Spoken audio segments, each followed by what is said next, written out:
going to start with Jeff Nobers. I mean, Jeff, you have taken the lead with something that maybe not all of our participants are aware of, which is Pittsburgh Works Together. And I will say, I know I've been paying attention. It's impressive.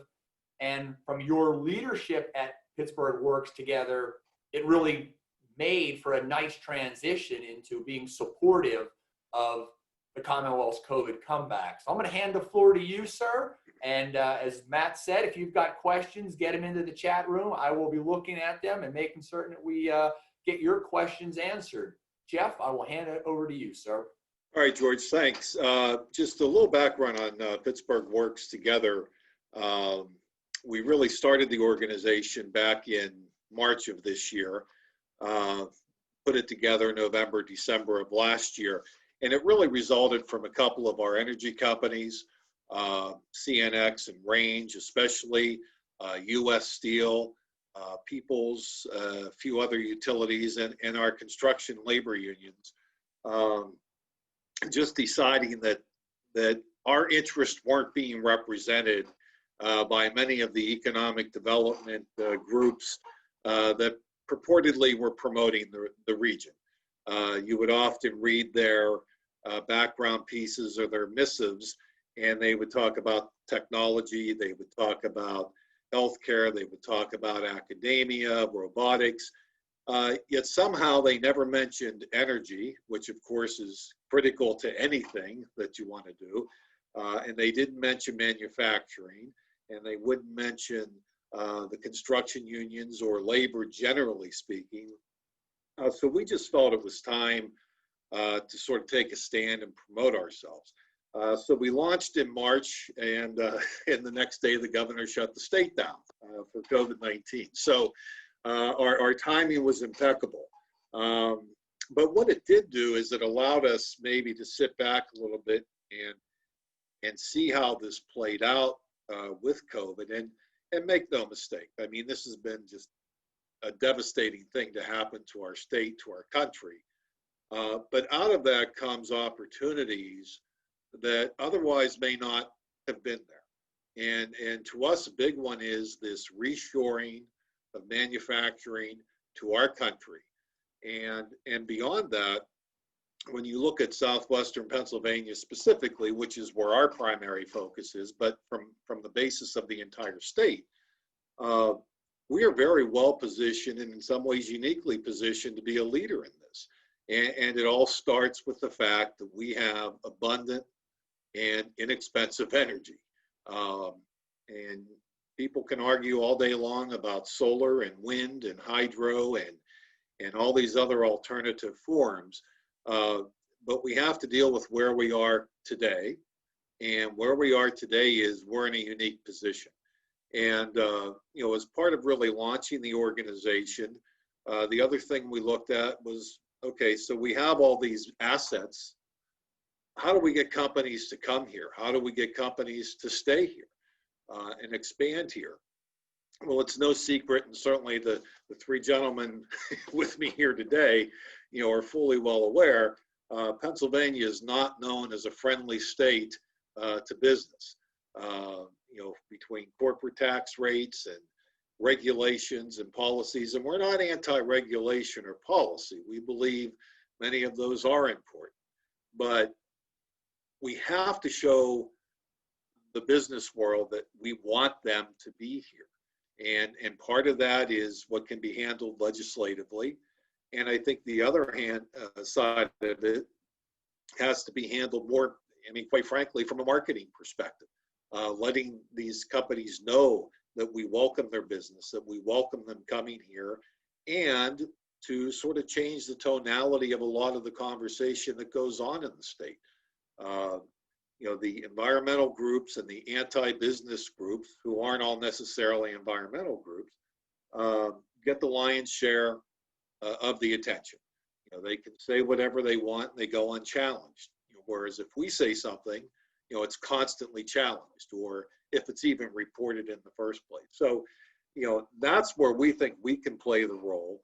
You know, we had conversations with Representative Kale, Representative Mihalik, you others in our state legislature and talk to them about some of the things we thought needed to be done. And I have to, give great credit to Representative Kale and Halleck and O'Neill and Leader Bennington and others, the other reps on here with us today, who all came together and took what we were saying in terms of making the state friendlier and developing this COVID comeback agenda. And we as Pittsburgh Works, 100% are fully behind, what they're trying to do. And there's other issues too that we think will end up being rolled into this. Josh and I were talking about one of those earlier today. So, that's sort of where we got to, and we were thrilled to host this event last week and to be a part of this. And I think it's just important that we all fully support, what our House leadership is trying to do in moving this state forward and ensuring that we do recover in the right way. And Jeff, you really hit upon it, because again, it's energy. And if as you mentioned, you announced prior to COVID, but if COVID has shown us anything, it's we ought to be not doubling down, we ought to be tripling down on your efforts, because the supply chain is one of our problems. We don't have manufacturing here. And again, your members building those facilities, managing, maintaining them, working at them. We need to do more to take advantage of our footprint. Again, we've talked about this often. We're the Keystone State for a reason, because we're right in the middle and it makes it easy to get product in and out. And we need to really harness that effort to do it. So again, anything else to add on your efforts? Because I will say, again, it's been truly needed and necessary as we look at coming together as a force to do good, to ensure that we have the manufacturing capabilities here. Well, I think the other, the one other point to this is, when you look at the other issues we face as a country and a state, obviously, in terms of race relations and, the often discussed wealth gap between minorities and especially blacks and whites, social issues can go a long way towards being resolved with a strong economy. And I think sometimes we try and solve a social issue, yet we have no structure by which we can solve that. If you want to close the wage gap between blacks and whites, then you have to provide an economy with opportunities that allow folks to move into these types of careers, which are not four-year degree careers necessarily. They're manufacturing, they're construction, they're in the energy industry.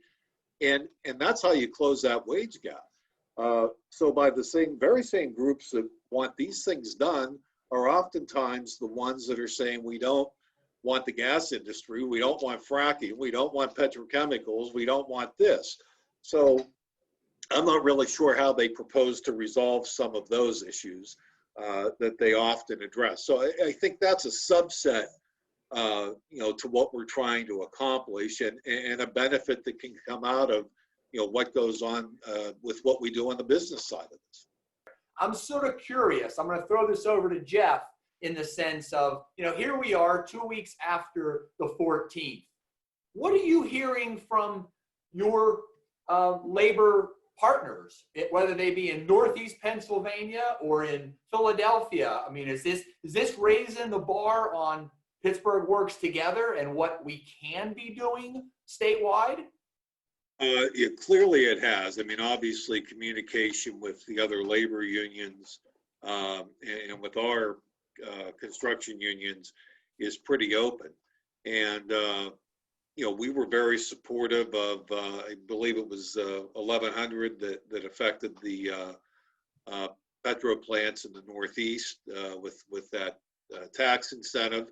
And, that was done because the labor unions in the eastern part of the state called us and, asked our guys to, call the lawmakers and the legislators they know and really push that issue forward. and they gladly did it. I think the one thing, we're called Pittsburgh Works, and when we started, our focus was southwestern PA. That's where we all are. But clearly, these are statewide issues. I mean, the things we're talking about don't just impact southwestern Pennsylvania. The other day, we got a call from Representative Phil English, former representative, and he wants us to come up and meet with people in Erie to explain to them how we did this, and they want to do Erie Works. There's another market that has a lot of the same issues that we have. So, I think traction has been there, but to me, the biggest thing is that you hear from some folks that aren't necessarily fully on board with some of the things we talk about. And I'm not going to name names or political affiliations, but, the bottom line is, these are necessities. This has to be done. I've lived in Pennsylvania my whole life. I've never left here by design. Been fortunate not to have to. And I do love the state and I love the area, but we really need to, quite frankly, get our act together, because if we don't do this, there's 49 other states that will. And, I think another point we try and make is, where would you prefer that this energy come from? Where would you prefer the plastic feedstocks are manufactured? Where would you prefer we manufacture things? In China, where there's absolutely no regulation, at a time when we're shutting down coal-powered power plants, China and India are building like 50 of them, and they will pollute as much or more so than any of the plants we're shutting down. So, I think we really have to start to look at this full scope of things, and it's not going to be easy, necessarily pull some on the opposing viewpoint of this to understand that there is a place for everything, and you're not going to have an economy that functions based on one or two industries. I mean, hey, Josh is much younger than I, but I remember when the steel industry just in seemingly a week disappeared. The number of kids I went to high school with that I saw moving, because their families, their fathers lost their jobs. We did research prior to launching, and this is all pre-pandemic. And we asked people, do you think jobs should be sacrificed for the sake of, incremental environmental improvement? And they absolutely said no, they should not. They also said, hey, we think you still got to deal with the environment. We don't want to backslide to where we were. We want to continue to improve it. And this was even younger people in their 20s, would talk about what happened in the 80s here like they lived through it. And I think one guy, he made a great point. There's a reason there's Steeler bars all across this country. And it's not because they're just Steeler fans. It's because they're from here and they had to leave. And we really need to, work. I mean, we do need to work together on this. I think as we all concur, this is going to take bipartisan support. It's going to take, quite frankly, some people making decisions that go against, some of their grain and some of their gut, and not make decisions that are based on what a very small minority of people believe, but what's beneficial to our state as a whole. So, I think we've made some inroads there. I mean, when people start to come after you, you're touching a nerve. So, if everybody's just telling you, hey, that's great, that's not necessarily what you want to hear. It's when they take shots at you that you figure you're making some progress in what you're trying to do. I had a recent conversation with a couple of reporters that are environmentalists, and they noted to me, plastics and how bad plastics are. And the example they used was, you drive down the road and you see plastic soda bottles laying on the side of the road. And my response to that was, well, who threw those bottles there? It wasn't Shell. It wasn't the gas industry. It wasn't the companies that manufactured the bottles. It was you and me. And it's the people that use them. It's the end user. So your beef really should be with all of us that use these products and not with those that manufacture it. And beyond that, you know, plastics get equated to those very simple things, a bottle, a consumer packaged good. Plastics are in virtually everything we use every day. And if you eliminated plastics, you're going to eliminate cell phones, vehicles, clothing, pharmaceuticals, you know, the important medical equipment you need. So it's really in many respects, a nonsense argument. And I would just say that some of the groups, and I agree with what Representative Fritz said, you know, let's face it, they're well funded by foundations. And these foundations, in some cases, have a very specific agenda. And this is their full-time job. You know, we all work for a living. You know, I don't have time to go protesting at the city county building every day. And that's sort of what we're up against. But I do think, you know, to your point, Josh, there are some who understand it better and get it. And that's what you're looking for. You're looking for common ground. It's not who wins. You know, we all win if we can find the common ground.